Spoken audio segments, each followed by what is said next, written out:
My girlfriend tweeted, "I don't owe anyone an explanation," after spending our anniversary with her ex. I retweeted, "Neither do I," with a photo of her packed bags. When she returned, her key didn't work and her belongings were on the curb. I, 28 male, never thought I'd be one of those people posting their relationship drama on Reddit, but here we are. Pour yourself a drink because this one's a ride. 3 years. That's how long Victoria and I had been together. We met through mutual friends at a housewarming party.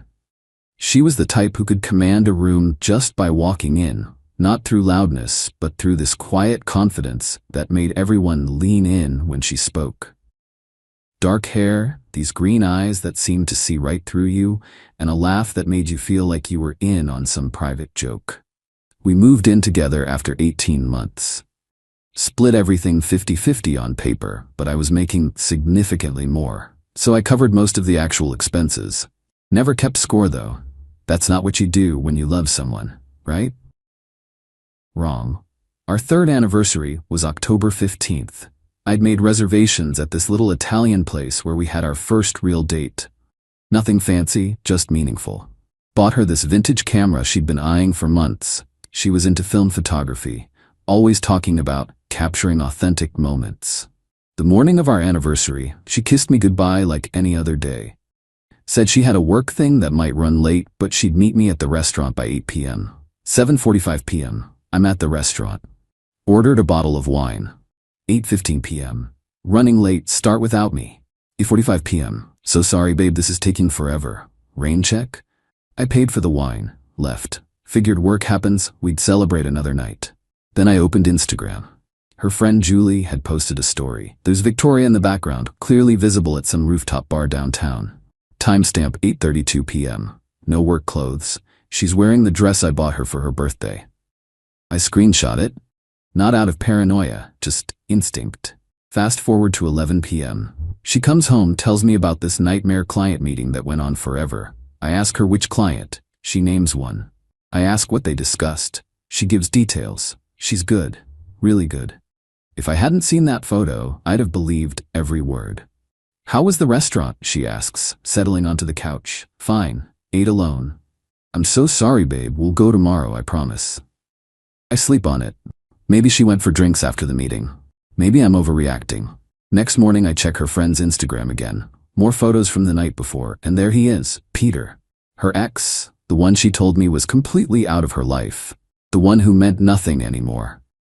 He's in 3 separate photos with their group. In one, his hand is on her lower back. Here's where I could have confronted her. Should have, probably. But something in my gut said wait. So I waited. Over the next 2 weeks I paid attention. Really paid attention.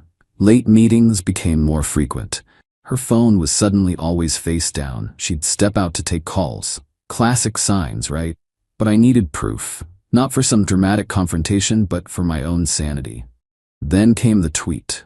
October 30th, 2:47 a.m. I'm scrolling Twitter because I can't sleep. Victoria's account pops up. Reminder, I don't owe anyone an explanation for living my life. Stop trying to control people under the guise of caring. The replies are all her friends hyping her up. Queen, this, say it louder for the people in back. Something about that tweet flipped a switch in me.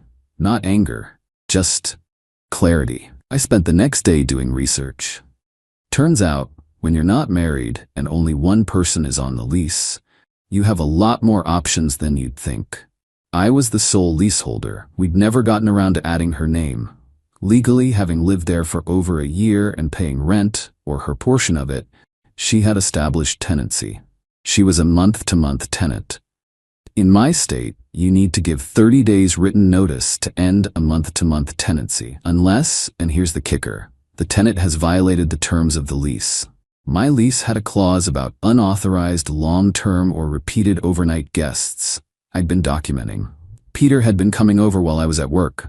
Our doorbell camera had logged him entering at 2 p.m. on October 18th, leaving at 5:47 p.m.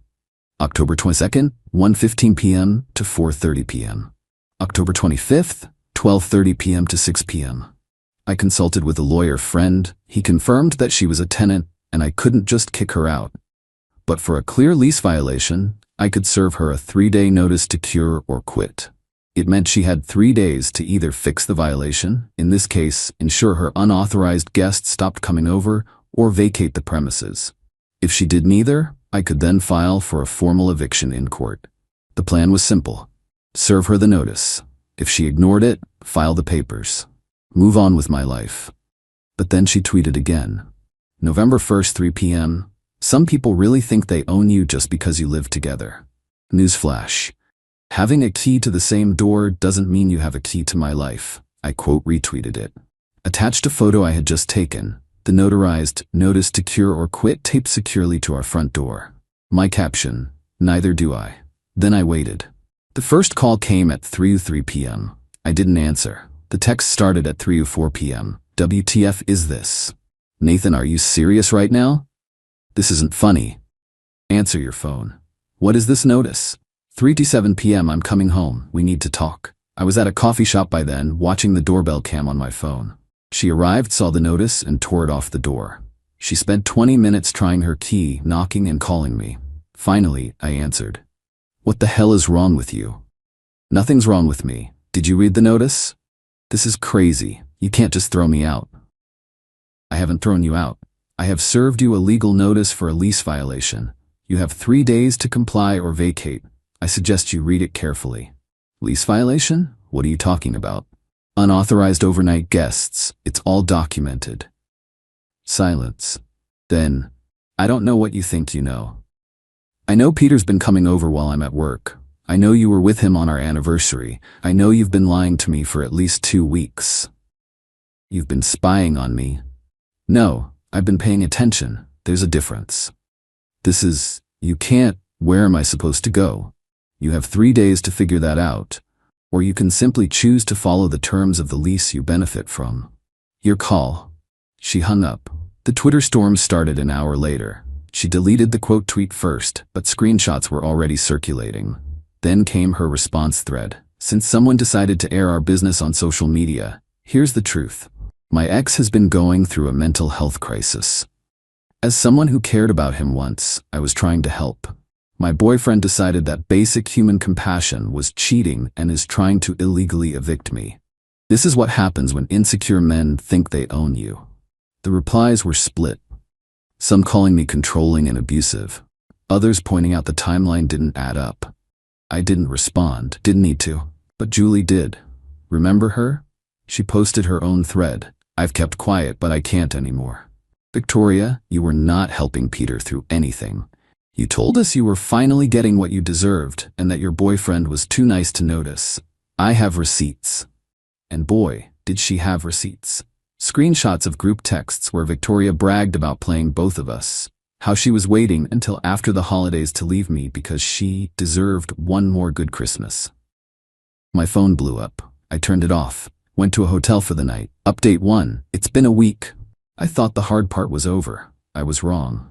Victoria made no move to leave after the 3 days, so I had to hire an actual lawyer to file the eviction paperwork. It cost me $3,000 just for the retainer. As expected, Victoria's dad, a lawyer, not a landlord-tenant one, clearly, filed a response. I was served with papers claiming retaliatory eviction, harassment, and emotional distress. The emotional distress claim was the kicker, citing my calculated use of social media to humiliate her. My attorney reviewed everything. He wasn't laughing. He was impressed. You documented this perfectly.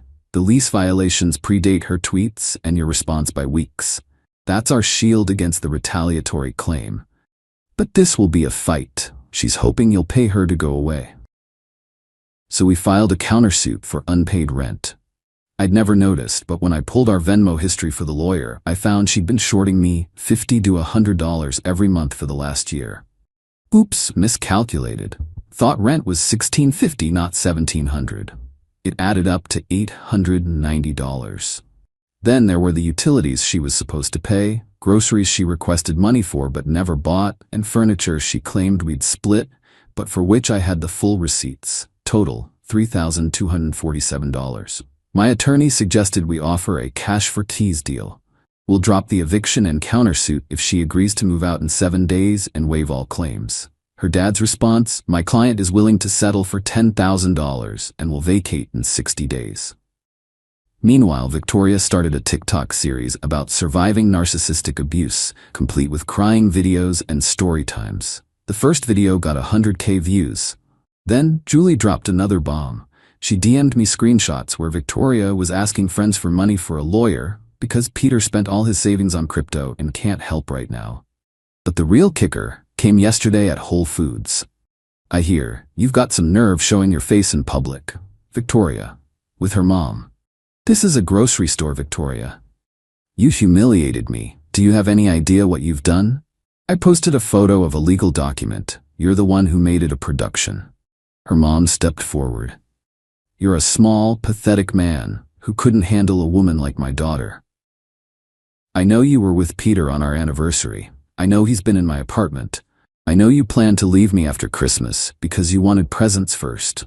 Who told you that? Does it matter? I'll see you in court. Last night, I got a text from an unknown number. It was Peter.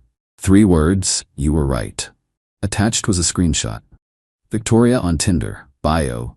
Fresh out of a toxic relationship, looking for someone who can handle a strong, independent woman, no broke boys. Profile created October 28th. Update 2. Court date was set for December 15th. Just a judge who looked like he'd rather be anywhere else. Victoria showed up in a full suit. I wore khakis and a polo. My attorney told me to look stable and aggrieved. Her dad argued I'd engaged in retaliatory eviction, using her tweets as a pretext. My attorney calmly presented a timeline. Doorbell camera logs from Oct 18th, 22nd, 25th. He established a clear pattern of lease violation that existed long before her tweets on Oct 30th and Nov 1st. Then came the emotional distress claim. Her dad argued my quote tweet was a targeted harassment campaign. My attorney submitted her 47 TikToks, including one where she said, I was seeing both of them, so what? I'm exploring my options. He also submitted Julie's receipts and the Tinder profile, arguing that Victoria was the one who escalated and publicized the breakup. The judge's ruling was methodical. He found that a clear lease violation had occurred. He found that my actions to remedy it began before her most provocative social media posts. Therefore, it was not retaliatory. Her claims were dismissed. He then looked at our countersuit, reviewed the Venmo records, and awarded me the full $3,247. Finally, he signed the eviction order. She had 7 days to vacate. Outside the courthouse, her dad said, "We'll appeal." My attorney replied, "On what grounds? The judge's findings of fact are solid. You'd be wasting her money. My client, however, is now free to sue for malicious prosecution. Your call." Victoria stared at me. Was it worth it, destroying this over your ego? My ego? Victoria, you cheated, you lied, you had him in our home, and you bragged about it. What exactly was I supposed to do? You were supposed to fight for me. Not this. I'm not fighting for someone who already left. Update 3. It's been 3 weeks since court. She paid the judgment in passive-aggressive installments. The TikTok stopped. The move-out day was awkward. I worked from a coffee shop to avoid her, but came back in the evening to find her packing the last of her things into a U-Haul. Her mom was there, glaring at me. Victoria stopped, holding a box of books. I guess this is it. I nodded. I have to move back in with my parents. She laughed, a bitter, hollow sound. Peter and I broke up. Well, he kicked me out 2 weeks ago? I said nothing. He said I was toxic. Funny how everyone's toxic except me, right? What do you want, Victoria? I don't know. Closure? An ending that makes sense. You created the ending, Victoria. This is it. I loved you, in my way. Your way involved lying. It wasn't. I didn't see it as cheating. He was just familiar. I kept waiting for you to show your true colors, to be controlling or angry, but you never did. You were just good, stable, boring. So you created drama to feel something. I guess I did. She looked around the near-empty room. For what it's worth, I'm sorry for how I handled it. The lawsuit, the social media, that wasn't who I want to be. Okay, that's it. I want you to be angry, to yell, to show you cared. I did care. Past tense. Caring meant documenting lease violations and hiring a lawyer. Now, I nothing you, and that's worse than hate, isn't it? She stood up, leaving the box on the floor. Her mom grabbed her arm and pulled her towards the door. She didn't look back. Later that day, she posted on Instagram, a quote over a sunset. Sometimes the hardest lesson is learning that you were the villain in someone else's story. The comments were full of growth and "you're so brave." This was just another performance, another way to control the narrative. My phone buzzed. A text. "Peter, just wanted to say sorry for my part in all this. You seem like a good dude." She played us both. I didn't respond. It's New Year's Eve now. I'm typing this from my quiet, drama-free apartment. The lease renewal came yesterday. I signed it. Just my name, the way it should have always been.